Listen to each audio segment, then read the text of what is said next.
Hey, welcome back, everybody. Of course, my name is Dr. Keith McNally, and this is the Question Guy podcast. I'm here with Kara Terrell, and I do hope I got that name correct because I'm getting better with names. Kara is the owner of, I'm not going to get this right too, Core for Parenting. And I know last week was your launch week for your podcast. And like I said in a previous conversation, there was so much energy that you were just pushing through the digital space on LinkedIn that it was just contagious. And I do appreciate that. I like from people who get excited about what they do, and especially when it's something new. And today, however, is your backstory. So there's a lot that has gone, there's a lot that you've gone through that throughout your entire life that got you here. And you are a proponent of little people. So we're talking about our kids. Tell us your Yes, story. I'd love to. And that compliment that you gave about the energy coming through a digital platform was the first of many that showed up. I First of had many. one So first of many. so I you got had more. someone send me a message yesterday that said, I can hear your heart. I said, I'm doing my job. So, yes, I describe as a lifetime lover of littles. I was born into this world a really intuitive person who automatically connected with others, but specifically kids who were younger than me. I could just sense what they needed and how they needed to be talked to and what their energy required at that moment. And I always knew growing up that my life would be in service to little people in whatever I chose to do. That led me down the path. I'm a child of educators. So that led me down the path of college and grad school and getting my master's degree in education and teaching. And so I was This teaching in started print. a long, long time ago. So you just recently told me that as a little person yourself, you were intuitive with the needs of others. Hmm. Is that right? That's absolutely right. How Yeah. do you sense or know that? It's a, If you can put it in words. yeah, I know can be hard to put into words. There is a kind of a gravity field that exists. So kids were automatically drawn to me, and I was automatically drawn to them. And then within that experience, there was a lot of stillness and a lot of just knowing how to be inside the moment with them and allow them to be who they needed to be, whatever they needed to be inside that moment, so they could process it and come out the other side. And very often that was feeling based, emotion based, right? Meltdowns, sadnesses, whatever it was. And sometimes it wasn't. Sometimes it was the flip side, which is the comfort that comes from just sitting with somebody and feeling held and feeling heard and feeling seen. Which is so critical, I think, at any point in life, but especially as we're developing as little people into bigger people. But with that, you said that you're in service to them, or at least in some respect, that you want to meet their needs. And so I'm sure growing up, that was part of who you were. And as an adult, it's definitely who you are. So how do you and how do we tap into that? How do we meet the needs of others? How do you do it? Well, you just hit the nail on the head, Keith. It's about who you are, right? That we have to be observant of who it is that we are having a relationship with. And every single child that I interacted with was a different human being. Mhm. They each, I call it who-ness, right? They each had their own little sense of who-ness, their attributes and their characteristics and the things that were really easy for them as they connected with other people. And then they also had a list of things that were hard for them. Some kids had trouble with physical contact Mhm. when mom really wants to be a cuddler. Some kids have trouble with eye contact. Some kids just have no trouble whatsoever with independence. And we're like, whoa, slow down. We don't want you to be unsafe. So, knowing who I was dealing with in each unique situation helped that child automatically know that they were in a safe space and they could trust me. Now, my professional background, coming out of college the first time, was social work. So I spent a lot of time studying psychology, studying diagnoses, mental health diagnoses, and things like that. And having worked with what we would call the children's population, usually in terms of behavior disorders, children growing up have challenges, have very specific challenges. And in our day and age, 21st century, technology driven, those challenges are ever more amplified. And things aren't the way they used to be. And I always say I'm a century, I'm a half a, I'm not a century, I'm a half a century old. And what's normal for me isn't normal for my daughter, and my daughter's 12. She's growing up in this very different space. So how can parents today help children who are in a different space, in a different Yeah, place, mentally, emotionally? And yeah. because talk to me about that, because it's a challenge for me, and sometimes I'll be honest with you, I really feel lost. And just connecting with her. Yes, absolutely. I'm so glad you asked this question. And you referenced earlier that I just launched my podcast, and that is the entire point, right? I speak directly to parents, specifically moms in this case, but parents as a general rule, who had kids between 2017 and 2021. And that's the COVID generation, Yeah. right? And this generation is automatically living in a different world with different expectations about human connection and socialization and the ability to understand everything they need to from the nonverbal cues of another person. They spent most of it watching masked faces from the nose down.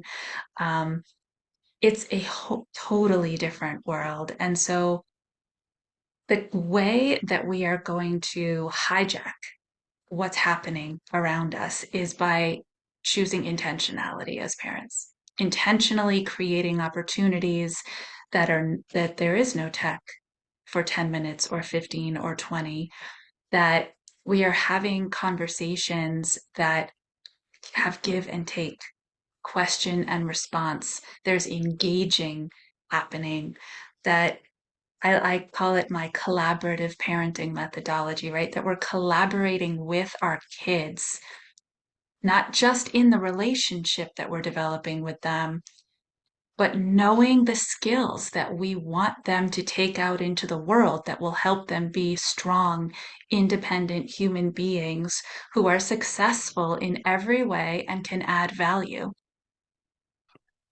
Well, you didn't just wake up one day and say, I need to do something. This grew somehow, somewhere from some starting point. Yeah. What was that starting point? So there's a couple of precipitous moments in my life where explosions happen and I said something's got to be different. Okay. The first is when I had been teaching in the classroom for a number of years, like I said, the preschool and the kindergarten spaces, and parents would continually come to me and say, I'm so glad you're my child's first teacher. And I'd say, but I'm not. You are, and you were. 85% foundational brain growth, the literal size of a child's brain, is done developing by 5 years old. Hmm. And that's when they were sending kids to me. So it is, that was number one.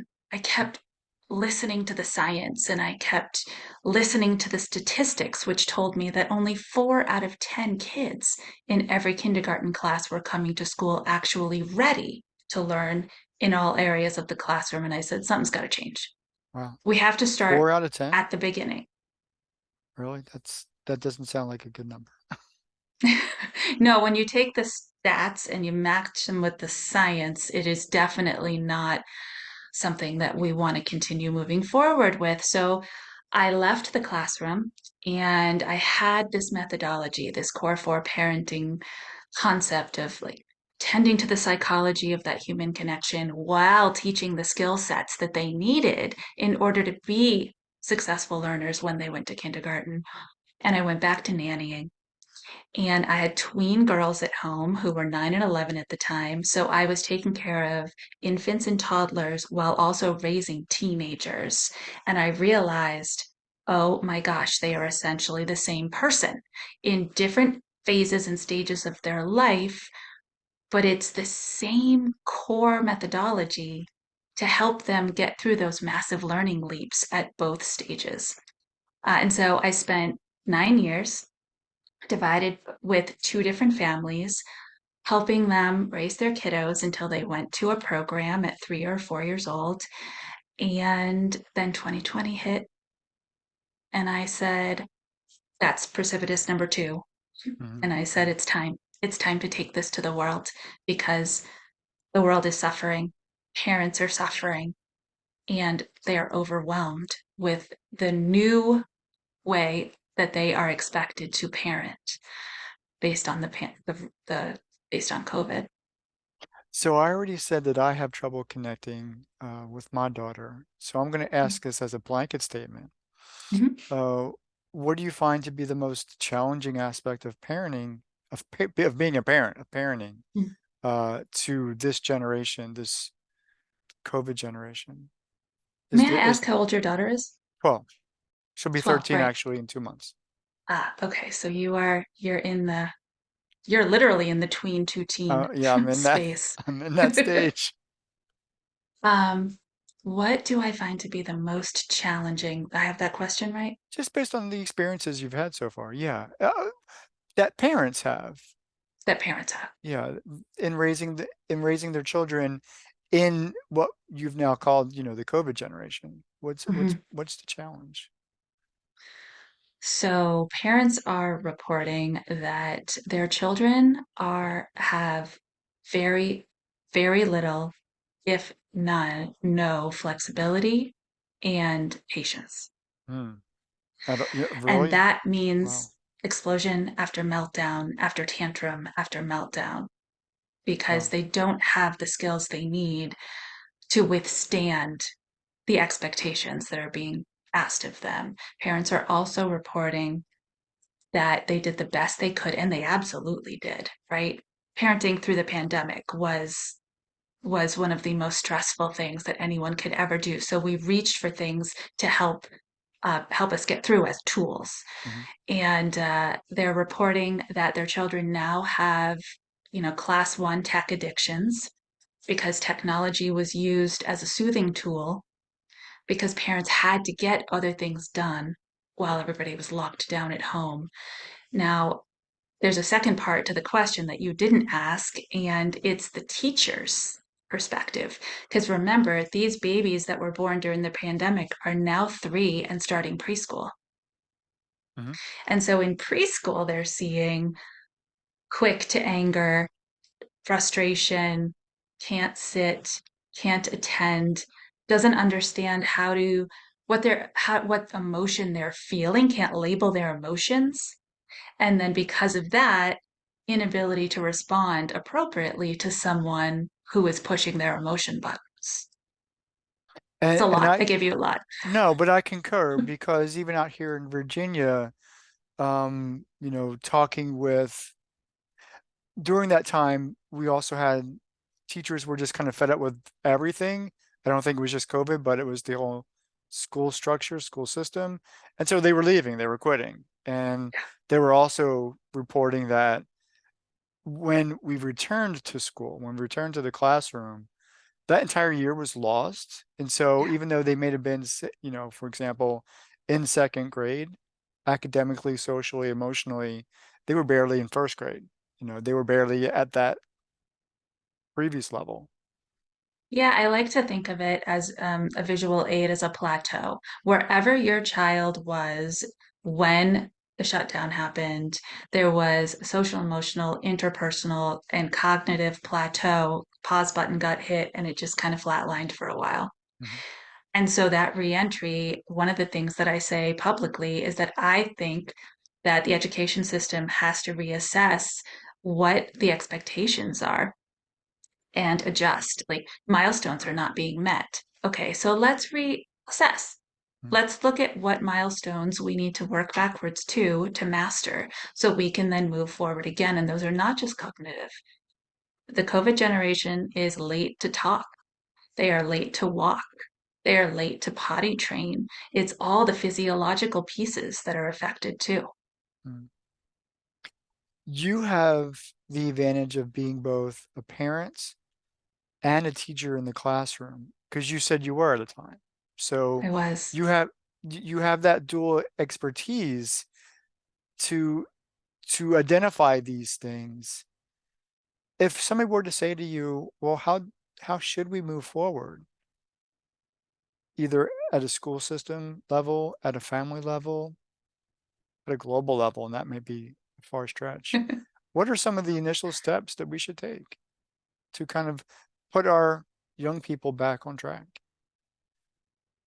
The very first thing that I think we need to do is remove the stress of, yeah, remove the stress of asking them to reach their cognition milestones, right? All that testing they do in kindergarten. Kindergarten has now become a place where reading is an expectation. People are sent home from the end of a kindergarten day with homework for their children. I firmly believe that if we are going to help this generation get the foundation that they are due, that would have typically been there for them if not for the pandemic, that we need to loosen up on that a little bit. And we need to reconnect with who they are, give them the space to be that, and reconnect with ourselves. Understand that we are their model and that it is truly the relationship that we're going to build between parent and child that is going to allow us to tackle hard things together. Because this road won't be easy. It's that relationship that will allow us to invite our kids in to the problem solving plans, collaborate with them, ask them what they think we can do to deal with the fact that the homework's still not done and school starts tomorrow. Give them a voice. That's what they've been missing all this time. I don't even have a follow-up question to that. That was almost like you were preaching to me. And so I do appreciate that. That was fantastic. But the energy is there. And so we definitely know that you have something of value to add. I want to go to your core for parenting. Last week was a kickoff. Last week was your podcast kickoff. Tell me about that. So the podcast is called Transforming the Toddler Years. And I do speak directly to so many of these issues, topics, directly to moms who feel the overwhelm and that they can't seem to find a sense of calm. This is for people who are feeling like the chaos wins all the time. It Um, probably does. and it And is. at this point, it's not just the kids that need to be retrained or trained, parents. And yeah, I'm going to add myself to that list is like, how do, how, what do I need to learn? What do I need to do differently? How do I reconnect with my daughter, my son, my daughter, whoever is out there? Yeah. Um, it's not an easy thing, but what I know, especially when we're doing podcasts, is we need community. We need to build that community in order to make it happen. We need the people to understand, have those conversations, and I'm big on conversations. And that's how when I connect people on LinkedIn or wherever, I said, Have the conversation, you'll never know where it's going to lead. So, how do you start having those conversations with parents? Because I think just like any topic, when we feel like we're not getting it done right, like it could be money, it could be whatever, it could be your job, it could be something personal. We tend not to want to tell people that we're doing things wrong or that we don't know because it's a point of embarrassment, it's a point of frustration. But essentially, you can't take no for an answer because those our little ones, our future generations are in such a need. How do you start those parenting conversations? That's a lot. I'm That sorry. is, yeah. How do you start a Uh, parenting conversation? if when I have a new client Or with it whenever. I mean, or anyone, you could walk into Food Line and see that there's a child right there, and you totally recognize what's going on, and the parent could be, the mom could be completely frustrated. Anytime a conversation is there, how do you have that conversation? I always start with an observation Yeah. because I teach that, right? I teach parents not to jump straight to the problem and the solution, but to start by observing what's in front of them, even if it's not particularly fun to watch or listen to. Mm. And so I will say to people randomly in the grocery store whose kids are losing their mind, wow, it looks like today's a really hard day at the grocery store for you. You're doing great. You're doing great, mom. Like, I just want them to know that there's a cheerleader because what you said has multiple extrapolations, but I'll tell you what, the worst one in the world is the parenting in public, right? If we could have cheerleaders out there, parent our parenting in public cheerleaders, it would make us feel like we really are trying because we are. And what I want moms to know more than anything is that specifically pandemic moms is that the deck has been stacked against you, right? We know from studies that have been done that parenting, when done consciously and intentionally, is the equivalent of 2.5 full-time jobs. We know that.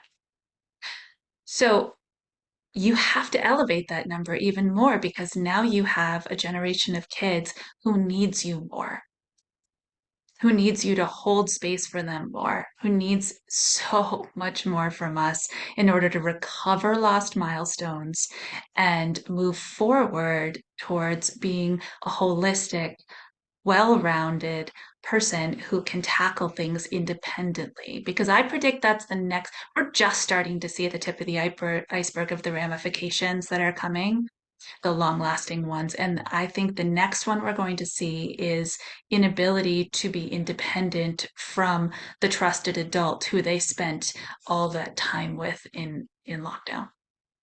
That's going to be interesting. How can people get in touch with you? What is your intention? What is your goal for the future? I want to Yeah, say 2023 because that's where we're at. So how are we, so what is so what are you going to do this year besides the podcast? that's an excellent question. So, yeah, the podcast is my voice, right? I like to tell people I finally found my voice, and I'm using it, and it feels so good. And so the podcast is my connected gift to the world. And I will be running two programs. So Core for Parenting has an 8 week coaching program and course that follows the dual core methodology that we've been talking about. And so I'll be running that twice in 2023. I keep my cohorts pretty intimate because I really want parents to feel like they can make the massive transformation that they want to, like you're speaking of, the work they do within themselves. And then I teach the soul and science based strategies of how they can then support their children to make a behavior transformation that comes from within, and it's instead of from because I said so, instead of without. So it sounds like is it well, I was going to say it sounds like it's all in person. Is it in person Oh, thank or you for clarifying that. It's not. No, okay, we meet digitally in a Zoom classroom. If you could feel the energy through a static post in LinkedIn, I promise you, the connected energy in our Zoom classroom is off the charts because we meet live together digitally and we do our work, but we share that space in such an interconnected way that everybody really walks away feeling empowered and ready to take on that next day of parenting. cool. So your two 8-week sessions, Mhm. one is when does the I first will one run start? the I'll run the program starting in April. Okay. It'll run April, May, and then I'll run it again in September, October. Parents often need that lift, that reset right after they send kids back to a program when the school year starts. Right. So that's why I do that. Well, good. And I'm on And Instagram. Actually, I'm on all the socials at Core4 Parenting. You can just find me in all the places. okay, and for this particular conversation, when I post it to YouTube, I at least will do the Core for Parenting website and your contact on LinkedIn. Only because I don't do it at any other sites. But at any rate, anybody who's listening, they have a way to contact you. They So, absolutely do. are are your classes full at this point, or y- when do they fill, or are they So full or I not will full? be I'll be opening the doors to the April course in March. Okay. And if you follow along with the podcast, if anyone does that, they will know exactly when the doors are opening. They can also just get on my email list and they'll know that way too. So, do you have a newsletter, like a I weekly or month? do. Cool. I do. It's called the Core 4 Connector. I love it.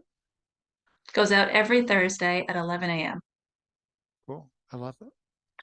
Kara, is there, I usually try to end a conversation with something special Mm. from the guest. So, a word of hope, a word of joy, a word of encouragement, a word of empowerment, a word of insight. Well, in 30 seconds or less, what would you give moms who are listening to this conversation? What can you give mamas who are listening to this conversation? Wow, that's beautiful. 30 seconds or less, mom's conversation. Let's see. That's hard, that one word, right? It could Um, be a sentence. It could be oh, because okay. you said earlier moms need a cheerleader in Yeah, they public, do. and They do. that could be your one thing. If Um, I'm gonna say village. Find yours. Doesn't have to be the one that's been provided to you. Find the people who relate to you and you connect with, and you can trust them with your struggles and your wins during your parenting journey. Find your village. and with that, this has been another very, very important edition of the Question Guy podcast, and we thank you for joining. Take care.